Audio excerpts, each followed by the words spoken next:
Bom dia, meus amores. A nossa aula hoje é sobre os eumintos, popularmente conhecidos como vermes. Então, os eumintos são parasitas multicelulares, ou seja, eles são compostos por várias células que podem habitar o corpo humano e causar uma série de doenças conhecidas como eumintíases, tá? Cientificamente conhecido como eumintíase, porque popularmente são conhecidas como verminoses. Tá? Eles se dividem em dois grandes grupos, os nemateumintos e os plateumintos. Os nemateumintos são vermes cilíndricos. Nós vamos ver mais lá na frente que eles têm um formato de cilindro. E os plateumintos são vermes achatados, parecem fitas.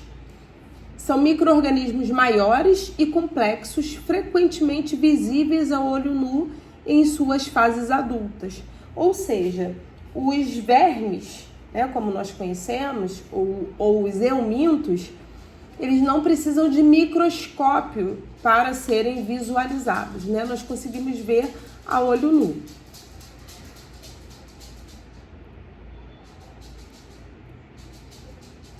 As eumintíases representam um importante problema de saúde pública, especialmente em regiões com condições sanitárias inadequadas, afetando principalmente populações vulneráveis e contribuindo para a desnutrição, anemia e comprometimento do desenvolvimento físico e cognitivo.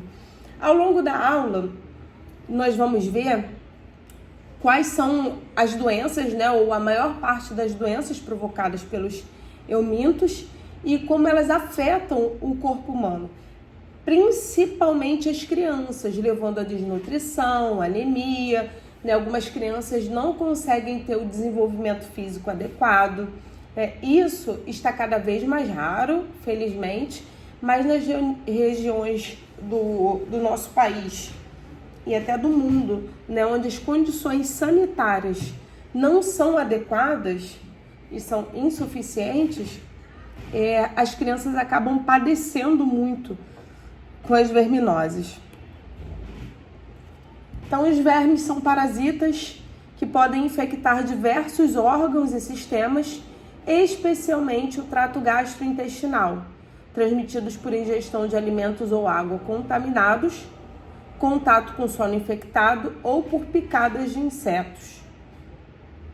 Então, os eumintos ou vermes, eles têm tropismo, quer dizer, eles são atraídos muito pelo nosso trato gastrointestinal. É o local do nosso corpo que é mais fácil para eles desenvolverem, conseguirem alimento. Então, os eumintos são classificados em dois grupos principais, que eu já falei para vocês, que são os nemateumintos e os plateumintos. E aí, nessa imagem, nós temos a figura de nemateumintos, que são vermes mais cilíndricos. Tá? Esses grupos se subdividem em diferentes ordens, famílias e espécies, cada um com características morfológicas, biológicas e epidemiológicas próprias. Então, nós vamos falar primeiro dos nemateumintos ou nematódios. São vermes cilíndricos com simetria bilateral e corpo alongado não segmentado. Ou seja, eles têm uma simetria bilateral, eles são idênticos, tanto de um lado quanto de outro. E eles têm um corpo normalmente bem comprido. Eles possuem um sistema digestivo completo com boca e ânus distintos, ou seja, de um lado tem a boca e de outro lado tem um ânus, mas visualmente parece ser a mesma coisa por conta da simetria bilateral que eles possuem. Esses parasitas são responsáveis por diversas doenças humanas. Os principais representantes são as lombrigas, as filárias e o oxiurus. Aí nós temos a imagem de um nemateuminto, tá? Como eu disse, aqui de um lado tem a boca, do outro o ânus, mas eles têm, esse corpo alongado com simetria bilateral, Então ali, perto da boca tem uma placa retrátil cortante, um anel nervoso, a faringe, o intestino, ovário, cutícula, até chegar ao ânus. né? Ou seja, ele é um verme mais completo, né? Ele possui alguns sistemas. Os nematelmintos podem ser transmitidos por ingestão de ovos presentes em alimentos ou água contaminados, contato com solo infectado ou por penetração ativa da larva pela pele. São animais eucariontes, ou seja, eles possuem, na verdade, a membrana nuclear. Eles são heterotróficos, não são capazes de produzir o próprio alimento, né? Eles precisam estar dentro de um hospedeiro para conseguir o alimento, né? Eles possuem organelas, são pluricelulares, têm várias células e têm vida livre. Contudo, é importante ressaltar que algumas espécies de nematóides são parasitas de plantas, animais e humanos, além de poder causar doenças. O local que eles vivem, né, ou seja, o seu habitat é bem variável, né? Podem ser encontrados em ambientes aquáticos, em água doce ou água salgada, ou em ambientes terrestres úmidos. No caso dos parasitas, podem inclusive se alojar no interior de outros organismos. Vivem em ambientes aeróbios, ou seja, na presença de oxigênio, ou anaeróbios, sem o oxigênio. Geralmente, a fase adulta desses vermes são anaeróbios, né? Vivem sem oxigênio. E as larvas de vida livre precisam da presença do oxigênio. Os nematelmintos de vida livre se alimentam geralmente de pequenos anelídeos, né, pequenos animais, plantas, algas, fungos e outros micro-organismos. Esses são os que não precisam habitar necessariamente outro ser humano, né? Eles possuem vida livre na natureza e se alimentam de plantas, de algas ou fungos. Já os parasitas se alimentam da matéria orgânica consumida pelo hospedeiro. Aquele verme que é parasita, que precisa estar dentro de um hospedeiro, vai se alimentar da matéria orgânica ou do sangue, né? No caso dos hematófagos, eles se alimentam do sangue do próprio hospedeiro e normalmente causam dano, né, ao seu hospedeiro. Os nematelmintos são organismos invertebrados e não segmentados. Já os plateumintos são vertebrados e segmentados, a gente vai ver. Quer dizer, são invertebrados, mas são segmentados. De formato cilíndrico, o que garante sua sustentação é o pseudoceloma que eles possuem.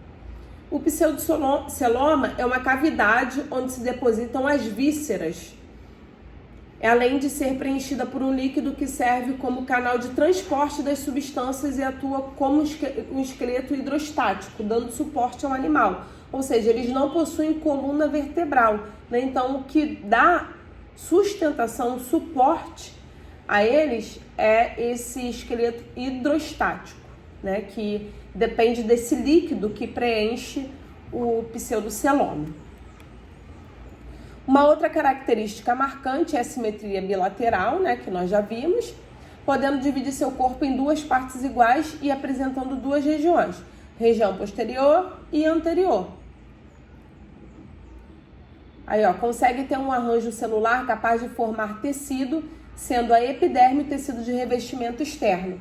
Ela pode apresentar uma cutícula proteica, né, que é essa cutícula aqui, que envolve o euminto, com a função de proteção contra as enzimas digestivas de seu hospedeiro. Ou seja, esses eumintos que são parasitas vivem no trato gastrointestinal. No nosso trato gastrointestinal, nós possuímos diversas enzimas para que a gente consiga metabolizar os alimentos. E aí essas enzimas podem causar algum dano ao euminto. Por isso que ele possui essa cutícula para protegê-lo, né, das enzimas digestivas ou de qualquer outra coisa que venha agredi-lo. Abaixo há uma camada de células mesodérmicas que se contraem, auxiliando na locomoção. Então, esses eumintos, nematelmintos, eles conseguem se locomover através dessas células mesodérmicas.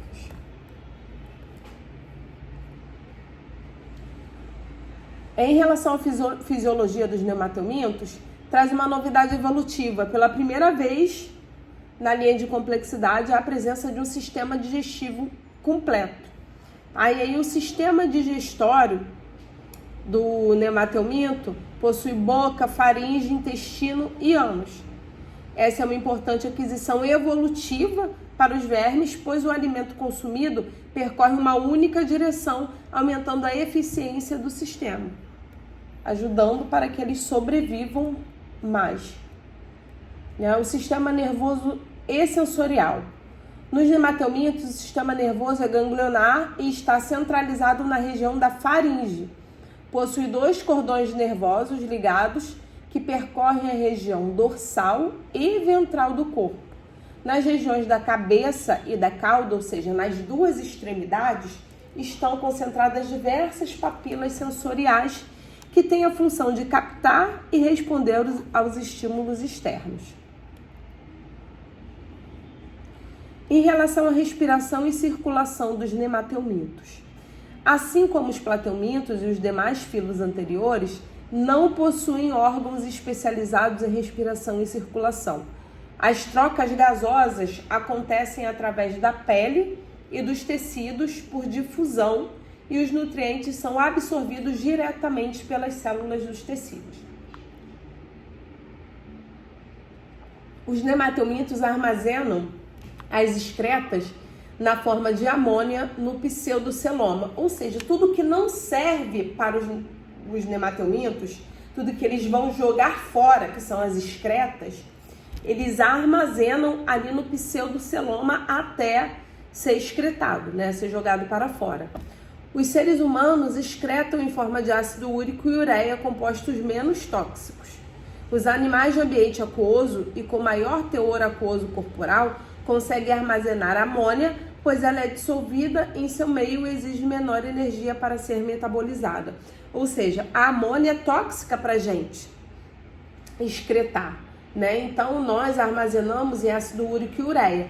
Já os nematomintos não têm problema com a toxicidade da amônia. Então, eles excretam em forma de amônia mesmo, tá? Então, essas excretas são difundidas para o meio externo com auxílio de glândulas presentes ao longo do corpo do nematóide, que se abrem em poro excretor. Os nematomintos não possuem órgãos excretores nem células ciliadas especializadas em excreção. Então, eles não têm células específicas para excreção. Eles usam essas glândulas presentes ao longo do corpo deles para jogar fora o que não serve. Então, a maioria dos nematomintos são dioicos, tem sexos separados. E as diferenças entre o macho e a fêmea podem ser bem nítidas. De modo geral, o macho é menor do que a fêmea da mesma idade e sua extremidade tem forma de gancho. Há, porém, aqueles monóicos, possuindo ambos os sexos em um único indivíduo, chamados de hermafrodita.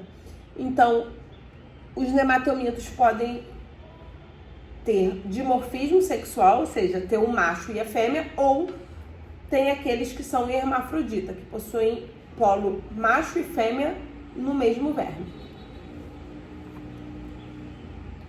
A reprodução sexuada deles, Os seres dioicos fazem reprodução sexuada, com o macho introduzindo sua estrutura reprodutiva, que é chamada de espícula peniana, no poro genital da fêmea.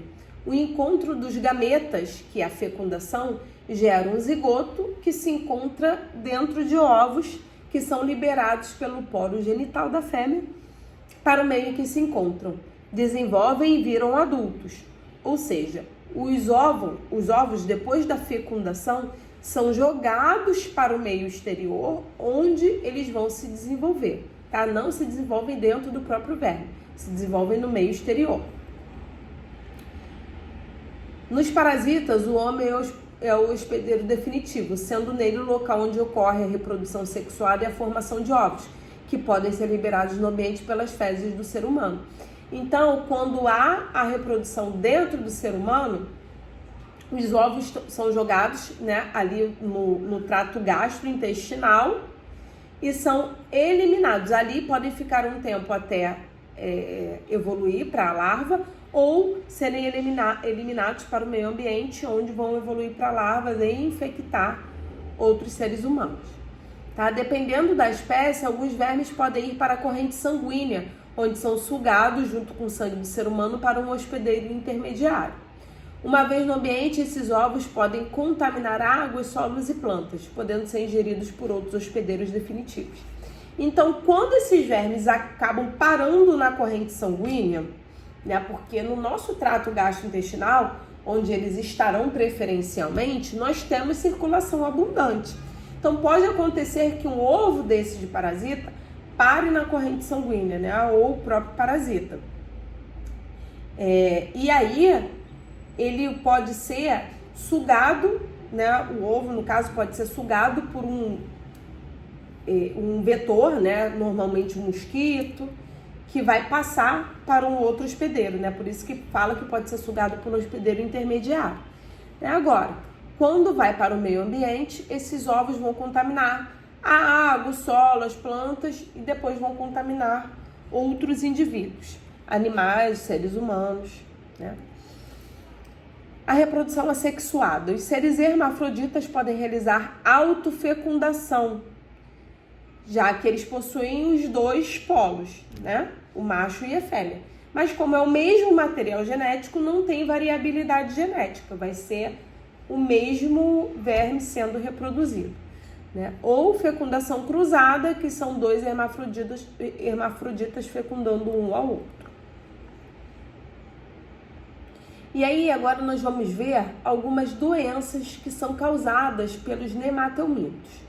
A primeira que a gente está vendo aí é a ascaridíase, que é a famosa lombriga, né? Aí tá dando para ver a imagem certinha do verme, né? Ele dentro do nosso trato gastrointestinal. O nome dele científico é Ascaris lumbricoides, também conhecido como lombriga, que é o nome popular, mede de 15 a 30 centímetros. Ele habita o intestino delgado do ser humano, né? Porque vive à base dos alimentos ingeridos pela pessoa que foi parasitada. O ser humano infectado elimina ovos para o meio externo e a infecção ocorre pela ingestão de água e de alimentos, principalmente verduras contendo os ovos. Ou seja, o homem que está com Ascaris lumbricoides, ele elimina no organismo os ovos, né? E aí, ele elimina no meio ambiente os ovos. E aí, dependendo, se não tem saneamento básico, o indivíduo vai eliminar na água, né, do rio que tem ali por perto, ou vai eliminar na própria terra, né, ou perto de plantações. E aí vem animais ou outros seres humanos e bebe aquela água sem tratar, né, sem ferver, sem filtrar, sem nada, ou então tá se banhando naquele rio ali e se contamina, né, que a gente sabe, a gente vai na praia sem querer beber água, vai na cachoeira sem querer beber água, assim acontece também, né, nos rios, aí vai acabar se contaminando com esses ovos, e aí passa a desenvolver a doença, tá? Ou até mesmo os alimentos que não são higienizados da forma adequada. Por isso também a necessidade de nós orientarmos a população, né, em relação a saneamento básico, em relação a bons hábitos alimentares, a higiene, né, para evitar a transmissão dessas doenças. Agora nós vamos falar da ancilostomíase, que é o famoso amarelão. Há dois possíveis parasitas para essa doença: o ancilostoma duodenale e o Necator americanus, que medem cerca de 10 milímetros, eles são pequenininhos, né? Vivem aderidos à mucosa do intestino delgado também e se alimentam do sangue do seu hospedeiro. Como são hematófagos, a anemia é o principal sintoma dessa parasitose, o que gera cor amarela na pele, por isso o nome popular amarelão. Tá, gente? Então não é porque a pessoa sangra muito, o verme tá lá sugando sangue e tem um sangramento no intestino, pode acontecer sim, tá? Aquele mini fezes sanguinolentas. Mas isso não é o suficiente para provocar um amarelão na pele, né? Popularmente conhecido como amarelão. É porque o próprio verme se alimenta do sangue do seu hospedeiro. E com isso, o hospedeiro desenvolve anemia a tal ponto que a pele chega a ficar realmente amarelada. Os ovos são eliminados pelas fezes do hospedeiro e chegam ao meio externo. Lá transformam-se em larvas, penetram na pele, alcançam as veias e podem chegar até o coração e pulmões. Por isso, há pessoas tão infestadas de vermes que podem até mesmo tossi-los, assim como a lombriga. Tá, gente? Então, é bem problemática essa questão.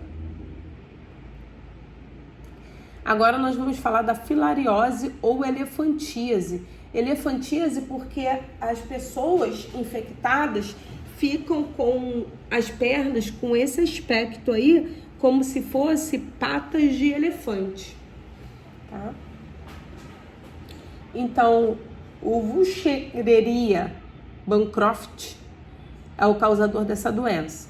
Os vermes adultos habitam o sistema linfático da pessoa e provocam a inflamação dos vasos linfáticos, impedindo a drenagem de linfa. E aí há esse acúmulo de líquido nos membros inferiores, por isso que ficam com edema importante assim. O acúmulo de linfa produz inchaço nos pés, pernas, mamas e bolsa escrotal, tornando os membros grandes como os de elefantes, por isso o nome, né, elefantíase. A doença é transmitida pelo mosquito Culex, que ao picar uma pessoa infectada, espalha as larvas para outras pessoas à medida que vai picando outros indivíduos. Tá? Então o mosquito pega a larva através da corrente sanguínea da pessoa infectada e aí quando pica outra pessoa, ele acaba injetando a larva na pessoa sadia. A próxima doença é a oxiurose. O parasita chamado Enteróbios vermiculares, popularmente chamado de oxiurus, é o seu causador. Ele se aloja no intestino grosso do ser humano, que é o hospedeiro definitivo, e deposita seus ovos na região anal, provocando coceira que auxilia na liberação desses ovos no ambiente. A doença é transmitida a partir do contato direto entre os ovos do verme liberados nas fezes ou nas unhas das pessoas que coçou, além de também poder ocorrer através da ingestão de comida e bebida infectada. É uma doença muito comum em jardins de infância, né? Justamente porque as crianças não têm essa noção de etiqueta, de higiene que o adulto tem, né? Então a criança tá com o bumbum coçando, ela vai lá e coloca a mão mesmo no bumbum para coçar. E aí os ovos que estão na região perianal acabam ficando debaixo das unhas das crianças e aí elas brincando ali no contato com o coleguinha, acabam passando esses ovos que estão debaixo das unhas para o outro, porque a criança coloca a mão no rosto um do outro, né? Coloca a mão na própria boca também, fazendo reinfecção. Por isso que é comum a oxiurose no jardim de infância. Inclusive, tem em determinadas regiões, né, que a gente vê as crianças que além de coçar o bumbum, elas ficam assim com o bumbum, parece que está dançando na cadeira. É justamente porque coça. E aí uma tentativa de coçar, de aliviar. Agora, o bicho geográfico ou larva migrante cutânea. É uma enfermidade transmitida pelo parasita Ancylostoma brasiliense, que vive no intestino de gatos e cães. Os ovos eclodem na areia e podem penetrar na pele humana. Então, gato ou cachorro evacua ali na areia, né? Aí vai o homem andar descalço, e aí os ovos que eclodiram ali liberando a larva migrante acaba entrando, né? Essa larva acaba entrando pela pele, fazendo esse formato aí, por isso que é chamado de bicho geográfico, porque parece que vai desenhando um mapa, né, debaixo da pele do ser humano. Contudo, os vermes não atingem a circulação humana, permanecendo nos tecidos da pele. Assim, a larva vai causando lesões irregulares na pele que deixa rastros semelhantes a um mapa. Então, essas são as principais doenças causadas pelos nemateumintos. Agora, nós vamos falar um pouco sobre os plateumintos. Tá? O termo plateuminto significa verme achatado. Seu corpo é formado por 3 folhetos germinativos, que é o ectoderme, o mesoderme e o endoderme. Portanto, são considerados triblásticos, né? Porque possuem 3 folhetos. São animais acelomados, ou seja, não possuem um celoma, como o nemateuminto possui um pseudoceloma, né? Os plateumintos nem isso, porque eles são achatados. Apresentam simetria bilateral, assim como os nemateumintos. E aí tá a imagem, né, que a gente consegue ver perfeitamente a simetria bilateral e o quanto eles são achatadinhos, né? Os plateumintos são vermes que possuem um corpo relativamente simples, com muitos sistemas ausentes e outros pouco especializados. As trocas gasosas desses animais, por exemplo, ocorrem por difusão pela superfície do corpo, e no que diz respeito à excreção, observa-se um sistema simples constituído por protonefrídeos, os quais são uma rede de túbulos com estruturas ciliadas conhecidas como células flama. Alguns plateumintos apresentam um sistema digestório que é ausente em outras espécies. O sistema digestório deles é incompleto, sendo a boca a única abertura para o trato digestivo. Ou seja, os plateumintos não possuem ânus, né? Os nemateumintos possuem boca em uma extremidade e ânus em outra extremidade. Os plateumintos possuem apenas a boca, tá? Só essa abertura. Não apresentam sistema circulatório, tampouco sistema esquelético. O sistema nervoso é geralmente constituído por um par de gânglios anteriores que estão associados a cordões longitudinais. No que diz respeito à reprodução, é possível observá-la de forma assexuada e também sexuada. Muitas espécies são hermafroditas, mas também há espécies de sexos separados. Algumas espécies apresentam desenvolvimento direto e sem uma fase de larva. Outras, no entanto, apresentam desenvolvimento indireto, incluindo-se um ou mais estados de larva. Classificação dos plateumintos. Existem diferentes espécies de plateumintos, ou seja, plateuminto é o nome de um grupo, né? Dentro desse grupo existem algumas espécies. Algumas são de vida livre, outras são parasitas, né? Precisam parasitar o animal ou o ser humano. Dentre estas, podemos citar as tênias, né? As famosas teníases, que a gente vai ver, né? Solitário, e o esquistossomo. Enquanto de vida livre, podemos citar a planária. Podemos identificar 4 classes nesse filo: turbelária, trematoda, cestoda e monogênia. Aí é um exemplo, tá, de planária. Aqui é onde fica a boca da planária, que o resto do corpo não tem ânus. Os plateumintos de vida livre, né, que são as planárias que eu mostrei para vocês agora, são as espécies que não apresentam hábito parasita, sendo encontrados em ambientes de água doce ou salgada, bem como terrestres e úmidos. As espécies de plateuminto de vida livre mais conhecidas são chamadas popularmente de planárias. Esses animais vivem em ambientes de água doce e alimentam-se de pequenos animais ou de animais mortos. A planária apresenta uma cabeça com um par de ocelos, estruturas que garantem a percepção de luz. Parecem 2 olhinhos mesmo, né?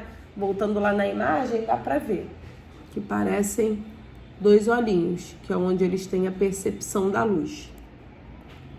Os ocelos. Na cabeça, observa-se ainda abas laterais, que atuam na detecção de substâncias químicas presentes na água, que são essas abas. O sistema nervoso desses animais é do tipo ganglionar, apresentando um par de gânglios próximos aos ocelos. Aqui, ó, são os ocelos e aqui em amarelinho são os gânglios, tá? É o par de gânglios.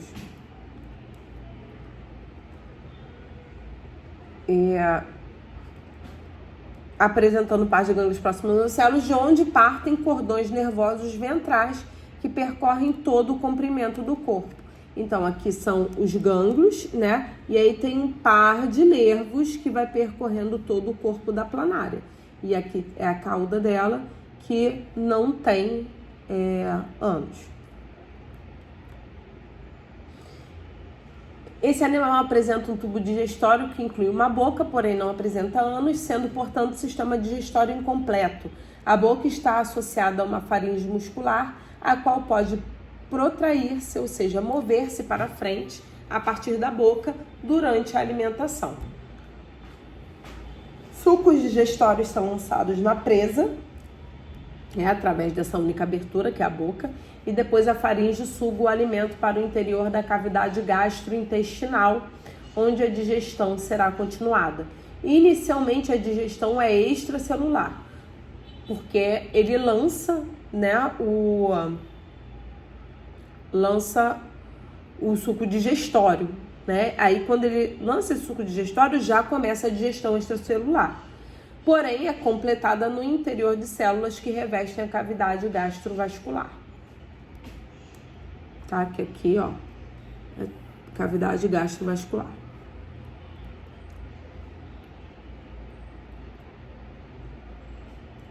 A reprodução das planárias pode ocorrer por meio da fissão. Nesse caso, o animal sofre constrição de seu corpo, separando a cabeça da cauda, tá? Então, aqui tem uma planária, acontece uma fissão que separa a cabeça da cauda. Dando origem a dois indivíduos, né? Um indivíduo, outro indivíduo. Esses animais também apresentam incrível capacidade de regeneração. Se uma pessoa cortar a planária em vários pedaços, por exemplo, esses se regeneram e dão origem a novas planárias. Ou seja, aqui aconteceu a fissão, se dividiu em duas partes. E a parte que ficou a cabeça vai se regenerar para formar a cauda, e a parte onde ficou a cauda, ela se regenera para formar o restante do corpo, incluindo a cabeça. Aí que dá origem a duas planárias. Ele se dividiu em dois, então vai dar origem a duas planárias. Essa é a forma de reprodução por fissão. A reprodução sexuada é também observada nas planárias. Esses animais são hermafroditas. Em um único indivíduo observa-se a produção de gametas masculinos e femininos. A fertilização nesse grupo é cruzada, pois na hora da cópula os parceiros são fertilizados. Agora nós vamos começar a falar das doenças causadas pelos plateumintos, tá? E aí nós vamos começar pela esquistossomose. O esquistossomo, que é o Esquistossoma mansoni, é responsável por causar esquistossomose, que é doença conhecida também como doença dos caramujos e barriga d'água. O ciclo de vida do esquistossomo envolve um hospedeiro intermediário e um hospedeiro definitivo. O homem, que é o hospedeiro definitivo, doente, elimina no meio ambiente ovos com suas fezes. Se essas fezes contaminarem o ambiente aquático, os ovos desenvolvem-se em larvas ciliadas, chamadas de miracídios, as quais penetram no interior de um molusco hospedeiro. O miracídio sofre algumas modificações e, após alguns dias, o molusco inicia a liberação de uma nova larva chamada de cercária. É a cercária que contamina o homem, caso esse entre em um ambiente contaminado. Após penetrar na pele do homem, a cercária transforma-se em esquistossômulos e, posteriormente, em um verme adulto. Os vermes adultos vivem nas vênulas do intestino, onde colocarão seus ovos. A esquistossomose pode provocar fraqueza, falta de apetite, tosse, diarreia e aumento do volume do abdômen, sendo por essa razão conhecida como barriga d'água. Então, a esquistossomose é a famosa barriga d'água, tá? Porque causa um aumento do volume do abdômen. Aí está o ciclo de vida do esquistossoma monzoni, tá? É tudo que eu falei, né? Aqui está representado no diagrama para ficar melhor, numa imagem, né? Numa figura ilustrativa, para ficar melhor para vocês entenderem e estudarem, tá? Então, aqui os ovos são liberados de um humano contaminado nas fezes. Os ovos eclodem e liberam esses miracídios que penetram no tecido dos moluscos, né? Os esporocistos multiplicam-se dentro dos caramujos, né? E liberam a cercária. As cercárias caem na água e são as cercárias que caem na água que penetram na pele do ser humano, tá? Ou seja, precisa desse ciclo de vida nos caramujos, tá? O esquistossoma monzoni, para produzir as cercárias que vão penetrar na pele do ser humano. As cercárias perdem a cauda quando penetram no ser humano, transformam-se em esquistossúmulas, que caem na circulação sanguínea do ser humano, migram para o fígado através da corrente sanguínea e lá no fígado elas se tornam adultas, tá? E para os adultos migram para veias mesentéricas do intestino reto, depositando o ovo junto às fezes, né, ou para o plexo venoso da bexiga, onde os ovos são eliminados na urina. Agora nós vamos ver a teníase, né, que é a famosa solitária, né, que a gente fala tanto, você está com solitária, a solitária está acompanhada, quem come muito, né, a gente costuma falar assim. A teníase, popularmente conhecida como solitária, é uma infecção causada por vermes, principalmente da espécie Taenia solium, que é a tênia do porco, ou Taenia saginata, que é a tênia da vaca, que parasitam o intestino delgado.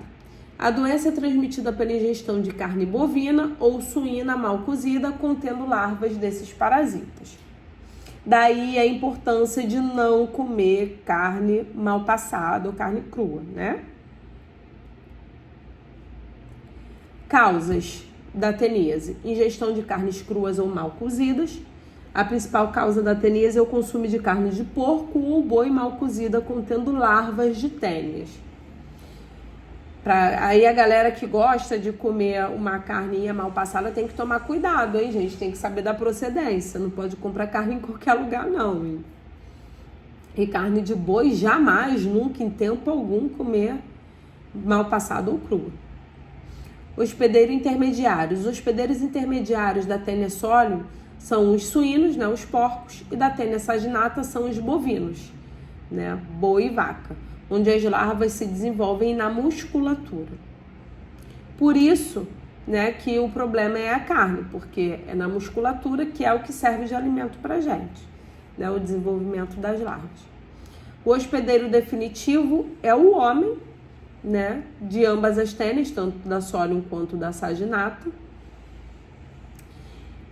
pois as formas adultas do parasita se desenvolvem no intestino delgado do ser humano. Sintomas, né? A teníase muitas vezes é assintomática, mas pode apresentar sintomas como dores abdominais, náuseas e vômitos, alterações no apetite, perda de peso, diarreia ou constipação, irritabilidade e insônia. Em alguns casos, a teníase pode causar retardo no crescimento em crianças e baixa produtividade em adultos. Por quê? A tênia fica ali no nosso intestino delgado sugando o sangue, alimentos, tudo que vem pra gente. Então, a gente acaba apresentando anemia, o ser humano, né, que eu digo, anemia, desnutrição, dependendo, né, de quem seja, da criança. Se for uma criança, né, muito novinha, acaba ficando desnutrida mesmo. O diagnóstico da teníase pode ser feito por meio de exame de fezes, onde são identificados os ovos ou segmentos da tênia. Em alguns casos, pode ser necessário realizar um exame parasitológico de fezes para identificar os ovos ou segmentos da tênia. O tratamento da teníase é feito com medicamentos antiparasitários como niclosamida, praziquantel e albendazol. O tratamento deve ser prescrito pelo médico, que determinará a dose e a forma de administração. Prevenção: cozinhar bem as carnes. É fundamental cozinhar bem a carne de porco e de boi, garantindo que as larvas sejam eliminadas. Evitar consumo de carnes cruas, cruas ou mal cozidas, né? Especialmente se a procedência não for confiável. Lavar bem as mãos com água e sabão, especialmente após ir ao banheiro e antes de comer. Fazer uso de água filtrada ou fervida sempre. Utilizar água filtrada ou fervida para o consumo. Lavar bem as verduras antes de consumi-las para evitar o contato com larvas da tênia e de outras verminoses, né? Agora vamos falar da cisticercose, que é uma doença causada pela infecção por larvas da tênia sólio, que se instalam no corpo, principalmente no cérebro e músculos, tá? Então, na cisticercose, a tênia não fica no intestino do ser humano, ela se aloja no cérebro e nos músculos, causando diversos sintomas. A transmissão ocorre pela ingestão de alimentos ou água contaminadas com os ovos da tênia, que são eliminados nas fezes de pessoas infectadas. Então, as causas. A cisticercose é causada pela larva da tênia, cisticerco, que se desenvolve no corpo após a ingestão dos ovos. A transmissão ocorre pela ingestão de alimentos ou água contaminados, né? A mesma coisa. E os sintomas variam dependendo da localização e quantidade de cisticercos no corpo. Pode haver dor de cabeça, convulsões, alterações visuais, caso se instalem no cérebro, ou fraqueza muscular, entre outros, caso se instalem nos músculos. O diagnóstico da cisticercose é feito por meio de exames de imagem, né, tomografia e ressonância magnética, além de exames de sangue e de fezes para identificar a presença dos ovos da tênia. O tratamento da cisticercose envolve o uso de medicamentos antiparasitários para matar os cisticercos e, em alguns casos, de medicamentos para controlar os sintomas, como convulsões e dores de cabeça. A prevenção inclui evitar o consumo de carnes cruas e mal passadas, a mesma coisa, né? Higienizar os alimentos e as mãos, além de garantir o saneamento básico e o tratamento adequado da água. E assim nós terminamos, né, essa fase das doenças transmitidas por nematomitos e plateumintos.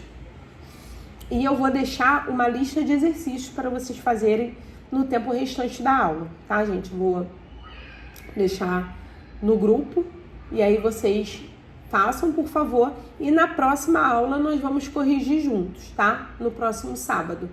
Obrigada, gente. Beijo, bom sábado para vocês.